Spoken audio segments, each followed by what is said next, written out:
Le 10 août, 1500 pompiers furent appelés pour combattre un immense feu près de Vitrolles, aux portes de Marseille.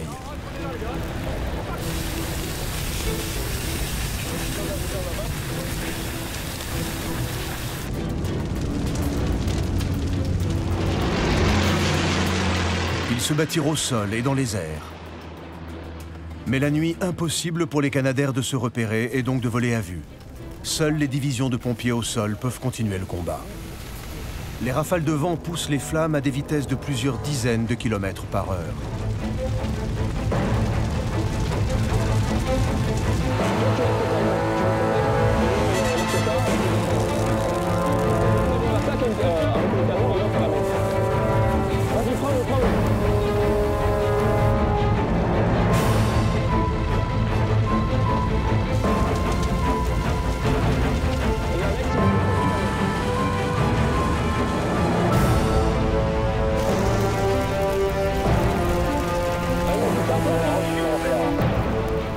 La chaleur est telle que même les racines des plantes sont réduites en cendres.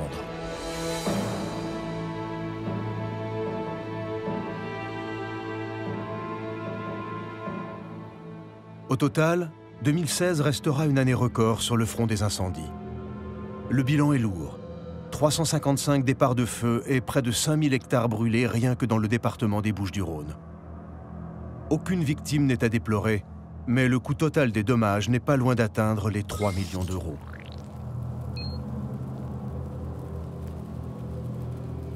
Conséquence indirecte, le potentiel de croissance des arbres survivants est affaibli pendant plusieurs années. Infestés par les insectes, soumis aux aléas climatiques, certains finiront par périr des mois après l'incendie. Les arbres disparaissent progressivement, remplacés par une végétation de garrigues. Ces surfaces brûlées restent cependant dérisoires, en comparaison de celles ravagées par le gigantesque incendie qui a frappé la région de Fort McMurray, au Canada, au mois de mai.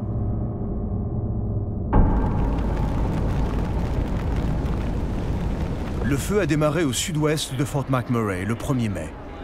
Mais le 3, il avait déjà dévasté la communauté et faisait rage sur l'autoroute 63, forçant des dizaines de milliers de personnes à évacuer les lieux en urgence. Ce fut la plus importante évacuation due à un incendie de toute l'histoire de l'État d'Alberta. L'incendie devint si important qu'il se transforma en véritable tempête, avec foudre et vent violent. Près de 600 000 hectares de forêt et environ 2500 habitations partirent en fumée. De façon assez incroyable, il n'y eut aucune victime directe du feu. Mais à ce jour, cet incendie reste la catastrophe naturelle la plus coûteuse de l'histoire du Canada, avec un montant de dommages assurés atteignant les 4,7 milliards de dollars.